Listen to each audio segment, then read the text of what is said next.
ప్రియ ప్రభు అంటున్నాడు, నీ పేదరికాన్ని నేను ఎరుగుదును. ఈ దినాల్లో చాలామంది బోధ చేస్తూ ఉన్నారు, ప్రాస్పరిటీ గాస్పల్ అని ఒకటి వచ్చేసింది అండి. అంటే దేవునికి ఇవ్వండి, దేవుడు మిమ్మల్ని ఎంతగానో దీవిస్తాడు అని చెప్పి కనుక చాలామంది ఈ ఆశీర్వాదపు బోధలే చేస్తూ ఉన్నారు.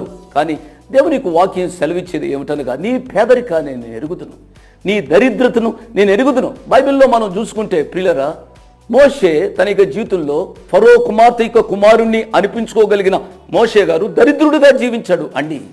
కాబట్టి మన యొక్క జీవితాల్లో దారిద్రత అది శాపం కాదు, దారిద్రత ఆశీర్వాదం అని భావించాలని ప్రభు పేరిట నేను మనవి చేస్తున్నాను.